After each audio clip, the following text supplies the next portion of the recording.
இந்த வீடியோவில் இன்றைக்கி நம்ம எதை பற்றி பார்க்க போகிறோம்னா, மெடிக்கல் வந்து எப்படி இருக்கும், அதுக்கு நம்ம எப்படி ரெடியாக இருக்கணும், என்னென்ன டெஸ்ட்லாம் பண்ணுவாங்க அப்படிங்கிறத தான் ஃபுல்லாக பார்க்க போகிறோம்.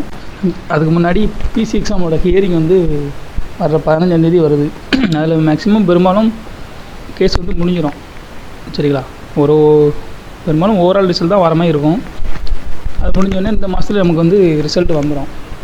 ரிசல்ட் வந்து ஒரு வாரத்தில் உங்களுக்கு வந்து ஸ்டேஷன்லேருந்து கால் பண்ணுவாங்க.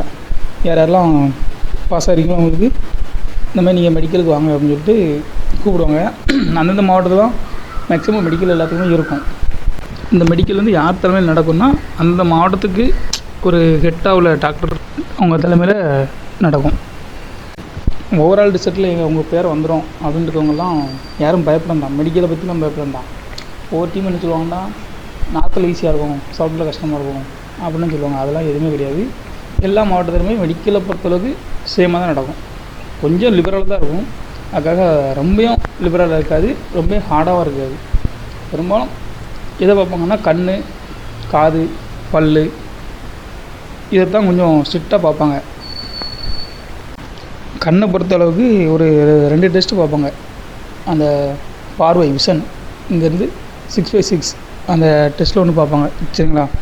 அதுக்கடுத்து நிறக்குருன்னு ஒரு டெஸ்ட் உண்டு, கலர் பிளைட்னஸ், அந்த டெஸ்ட்டும் பார்ப்பாங்க. இந்த ரெண்டும் கொஞ்சம் ஸ்ட்ரிக்டாக பார்ப்பாங்க. ஏன்னா ஒரு போலீஸ் வேலைக்கு போகிறவங்களுக்கு கண் ஒன்று, காது ஒன்று, இந்த ரெண்டும் முக்கியம் அப்படின்ட்டு கண் டெஸ்ட் வந்து ரொம்ப ரொம்ப முக்கியமாக பார்ப்பாங்க. கொஞ்சம் ஸ்ட்ரிக்டாகவே பார்ப்பாங்க. அதில் சில பேர் வந்து கண்ணாடி போட்டிருப்பாங்க. அவங்களுக்கு ஐ பவர் கொஞ்சம் கம்மியாக இருக்கும். அவங்களாம் லேசிக்குன்னு சொல்லி ஒரு சர்ஜரி ஒன்று உண்டு. அது பண்ணாலுமே அக்செப்ட் பண்ணிவிடுவாங்க. ஆனால் மெடிக்கல் வந்து கொஞ்சம் முன்னக்கட்டி பண்ணியிருக்கணும். அதுவுமே அக்செப்டட் தான். அடுத்ததாக காதுக்கு போகும்போது எல்லாருமே காதை நல்லா க்ளீன் பண்ணிட்டு போயிருங்க. சரிங்களா? அடுத்ததாக ப்ளட் டெஸ்ட்டுன்னு எடுப்பாங்க. ப்ளட் டெஸ்ட்டில் நம்ம குரூப் என்ன குரூப்பு, அப்புறம் நமக்கு எதுவும் நோய் இருக்கா, டிசீஸ் இருக்கா அப்படின்னு சொல்லிட்டு அதில் ஒரு 2 டெஸ்ட்டு பார்ப்பாங்க. அடுத்து யூரின் டெஸ்ட்டுன்னு இருக்கும். நம்ம கிட்னி எந்த ஸ்டேஜில் இருக்குது, பெரும்பாலும் இது எல்லாமே எல்லாம் ஒன்றும் பிரச்சனை இருக்காது. எல்லாத்துக்கும் பிரச்சனைக்கு என்னென்னா, கண், காது, இந்த 2 மட்டும்தான் பிரச்சனையாக இருக்கும். அதுக்கடுத்து பல் 1-2 பேருக்கு சொத்த பல் இருக்கும். அதை முன்னக்கிட்டேயே நீங்கள் கட்டிட்டு போகும்போது பிரச்சனை இல்லை.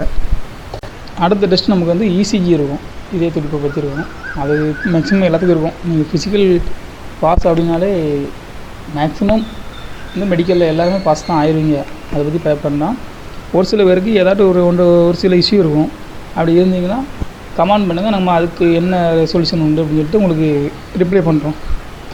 இந்த எல்லா டெஸ்ட்டும் முடிஞ்ச பிறகு உங்களுக்கு வந்து ஒரு லெட்டர் கொடுப்பாங்க, மெடிக்கல் இங்கே ஃபிட்டு அப்படின்னு சொல்லிட்டு. அந்த லெட்டர் வச்சுட்டு அடுத்து போலீஸ் வெரிஃபிகேஷன் நடக்கும். அதனால் மெடிக்கலை பற்றி யாரும் பயப்பட வேண்டாம்.